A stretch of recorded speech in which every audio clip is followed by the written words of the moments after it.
Olá, está começando agora o programa Em Pauta, apresentado pela TV Câmara, canal 16 da NET. Toda semana trazemos aqui um convidado diferente, um tema diferente de interesse da população.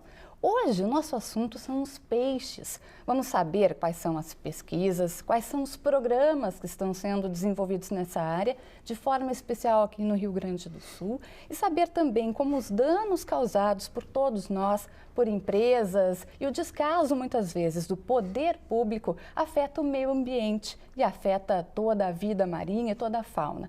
Para isso nós estamos recebendo hoje o professor Uwe Horst Schultz. Ele é pós-doutorado pela Universidade Federal de Santa Catarina, especialista em ecologia de peixes, professor do curso de pós-graduação em biologia da Unicinos.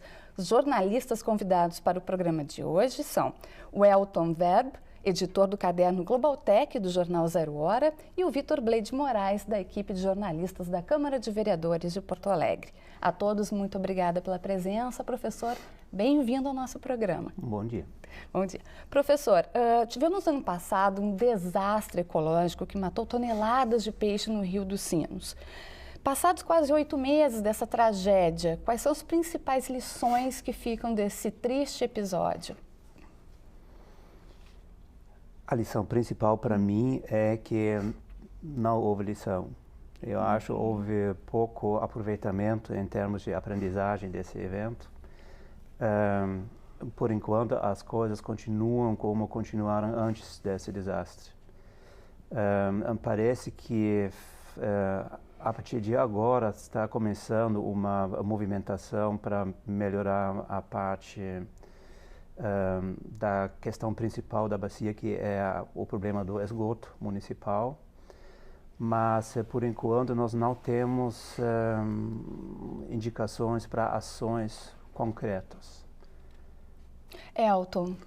Professor, é verdade que os peixes estão se tornando todos fêmeas? Bem,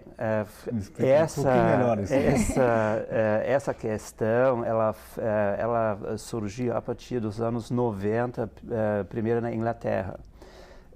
Isso não é o nosso problema principal aqui. Não é.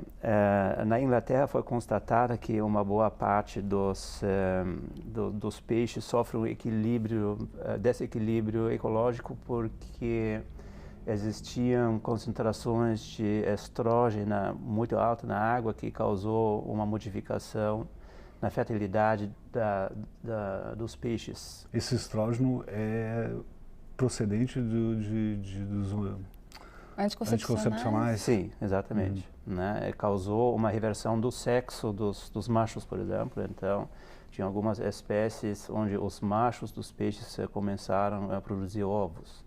O senhor falou que esse não é o nosso problema aqui. Nós temos algum tipo de, não sei se eu posso chamar isso de uma mutação, mas enfim, algum tipo de algum problema dessa gravidade também, de alguma transformação mutagênica nos peixes devido à poluição aqui nos nossos rios, especificamente no Rio dos Sinos?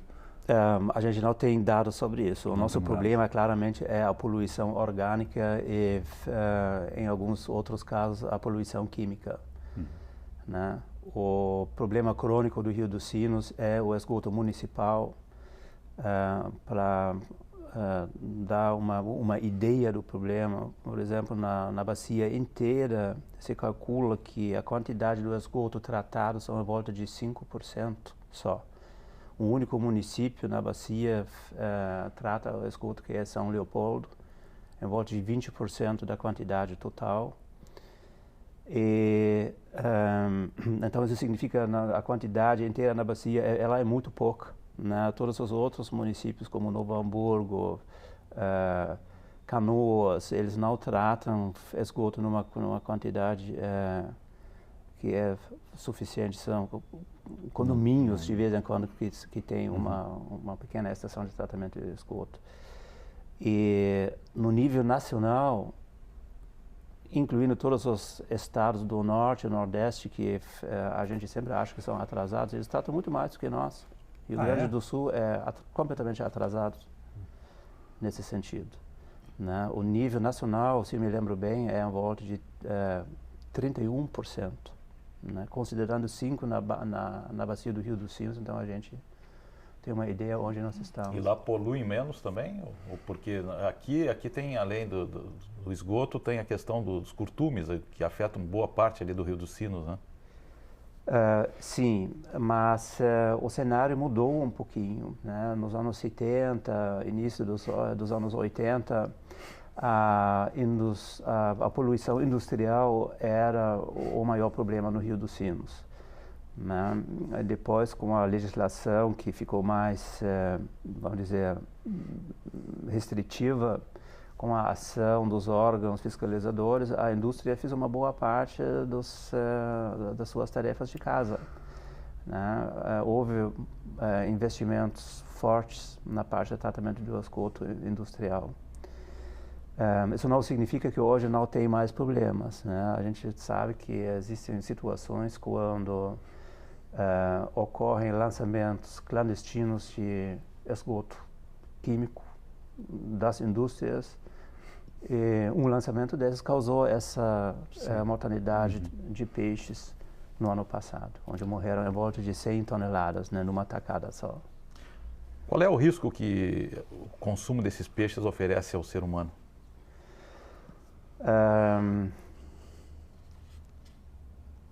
Eu não comeria esse peixe, para responder francamente a sua pergunta. Todas as análises pontuais que foram feitas sempre demonstram altas concentrações de metais pesados nos peixes do Rio dos Sinos, principalmente cromo e, em alguns casos, níquel também. E a última análise que foi feita pela Prefeitura de São Leopoldo, depois do desastre, mostrou um valor de cromo mais do que 100 vezes acima do nível aceitável para alimento. Então, eu não comeria esse peixe. E como é que eu saberia que eu estou comendo esse peixe? Se eu estou comendo ou não? Eu tenho alguma maneira de saber se o peixe que eu vou colocar na minha mesa, ele é do Rio dos Sinos, ele é saudável? Existe pouca probabilidade que ele venha do Rio dos Sinos, porque a pesca profissional no Rio dos Sinos, ela não é muito expressiva. Não. Então, peixe que você compra no mercado público de Porto Alegre, por exemplo, vem da colônia Z5, que pesca principalmente no Lago Guaíba, no Jacuí, mas no próprio Rio dos Sinos existe pouca pesca profissional. O senhor é especialista no Rio dos Sinos, mas o senhor tem alguns dados, por exemplo, sobre o Guaíba, de onde a população aqui de Porto Alegre tira sua água para beber, inclusive o peixe que se alimenta? Não tem. Não tem. Existem estudos sendo feitos sobre o Guaíba? Eu acho que a gente está sofrendo de uma grande deficiência desse tipo de estudo, né? Monitoramento de substâncias tóxicas em peixes, sejam metais pesados ou sejam agrotóxicos, por exemplo. A gente não tem muitos estudos. Essa questão de falta de pesquisas, professor, deriva do quê? Falta de investimento? É público? É das próprias universidades? Enfim, por que não temos mais estudos de algo tão importante que diz respeito à vida, né, diária do cidadão? Eu acho que é principalmente falta de recurso. Não é falta de interesse, é falta de recurso. A situação atual ela é extremamente precária. Nós temos um projeto trancado na FAPERGS, que já foi aprovado, onde o governo simplesmente não libera os recursos, né? Simplesmente assim. E quais são as áreas que o senhor acredita que seriam as principais hoje para se desenvolver pesquisa? Nessa questão de poluentes, do que exatamente? Bem, se a gente fala sobre problemas relacionados com peixes, indiretamente a gente fala sobre problemas relacionados com qualidade e quantidade de água. Então, o problema que o peixe tem é o nosso problema também, porque a gente precisa da água para beber e para muitos processos industriais, para a agricultura. Então, qualidade de água e a falta de água no verão, que nos últimos anos também era um problema. É uma questão que afeta a vida de todos nós. o mal-estar de muitas populações de peixes nos nossos rios é um indicador sobre a degradação da qualidade de água. Então, pesquisas relacionadas nessa área, eu acho que deveriam ter prioridade no futuro. Quantas espécies e qual, assim, a espécie mais sensível à poluição dos peixes do Rio dos Sinos? A gente tem mais ou menos 90 espécies na bacia do Rio dos Sinos. As espécies mais sensíveis são as espécies que têm um ciclo de vida que abrange vamos dizer, uma grande parte do rio. Existem algumas espécies que sempre ficam durante a vida toda num determinado lugar, né? Desovam lá, os alevinos se desenvolvem, os peixes maduros ficam lá numa área relativamente restrita, mas aqueles que são de Piracema, como se diz, peixes migradores como o dourado, a piava, grumatã, eu acho que são aqueles que sofrem mais. O senhor tem um trabalho com dourados, né? Inclusive com rastreamento por rádio das espécies, de espécimes especificamente. O senhor poderia falar um pouco mais desse trabalho, como é que ele foi, em pé que ele está, que conclusões ele já chegou, Sim. Ele já levou? O projeto Dourado foi uma cooperação com o Comitê Sinos, que é o comitê gerenciador das águas da bacia do Rio dos Sinos. A concepção principal foi um projeto de educação ambiental, mais do que ecologia de peixes. A ideia foi de transportar os resultados da pesquisa científica para a educação ambiental, usar a pesquisa científica como ferramenta de motivação. Isso se deu através da biotelemetria, que era uma tecnologia relativamente nova nessa época. Até hoje ela é nova no Brasil. Então a gente rastreava animais dourados no Rio dos Sinos, implantando pequenos radiotransmissores nos peixes e constantemente emitiam sinais de rádio. Então dessa forma foi possível de seguir as migrações, os movimentos de dourados marcados no Rio dos Sinos. Só para curiosidade, qual é a área de abrangência do dourado? Ele vai até que trechos do rio? Ele vai de São Leopoldo até Caraá. Caraá é nascentes quase. Quase nascentes. Ou seja, ele migra a extensão toda do rio praticamente. Quase todo o rio, né? E então, usando essa pesquisa, a gente mobilizou a rede de educação ambiental do Comitê Sinos, que abrange também a bacia inteira. Eles têm, eu acho, umas 12 escolas envolvidas numa rede de educação ambiental que vai de Canoas até Caraá também. E então todos os alunos envolvidos nesse projeto, eles aprenderam como é o ciclo da vida do dourado, quais são os problemas dessa espécie no Rio dos Sinos, como a qualidade de água afeta a sobrevivência dessa espécie. E aprendeu também que o problema que o dourado tem para sobreviver são os nossos problemas também, né? Má qualidade de água na bacia. Tem chovido bastante, isso tem ajudado a recuperação dos rios? Com certeza, com certeza. O maior problema sempre ocorre durante o verão, quando o nível da água é baixo, né? E o efeito de diluição também é baixo, né? Porque a quantidade do esgoto sempre é igual. Então, durante o verão, com temperaturas altas, nível do rio baixo, a gente sempre enfrenta os maiores problemas. Recentemente foi publicada uma reportagem no jornal aqui de Porto Alegre, dizendo que os pescadores estão com graves problemas, que as redes estão vazias. Qual é a perspectiva daqui para o futuro?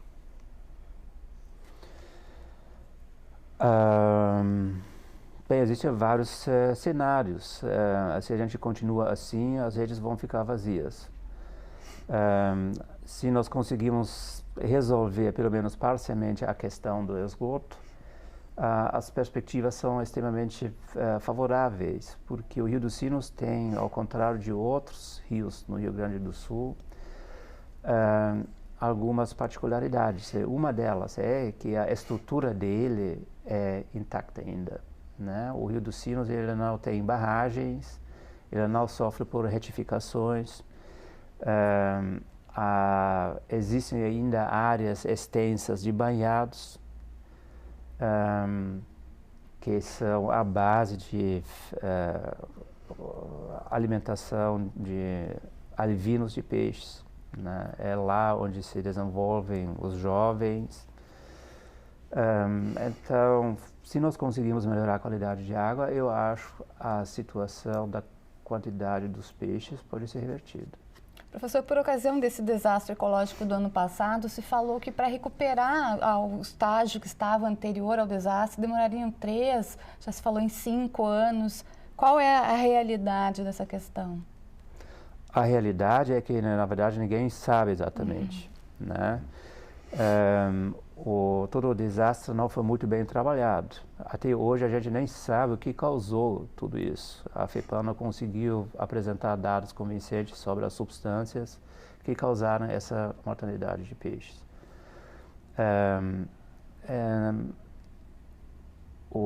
E a recuperação dos estoques, dependendo de outros eventos que poderiam acontecer, pode, sei lá, uma recuperação pode ocorrer em 5 anos, em 10 anos, nunca, ou em 2 anos. Né? Se a situação realmente melhora, se a qualidade de água melhora, eu acho que em 2, 3 anos a gente consegue reverter a situação. Professor, o senhor falou que o grande problema no Rio nos anos 70, 80 era a poluição industrial, especificamente curtumes e no momento o grande problema são os esgotos. Houve um esforço nos anos 70, 80, com legislação ambiental inclusive, que conseguiu coibir isso um pouco.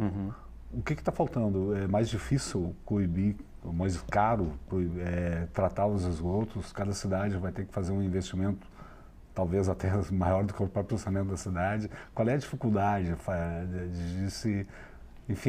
das cidades, tratarem seus esgotos de uma maneira adequada?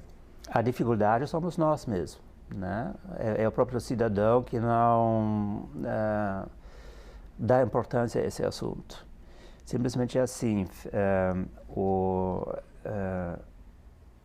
o próprio cidadão, quando ele monta uma lista de prioridades políticas, não coloca a importância da água vamos dizer, numa pauta política, né?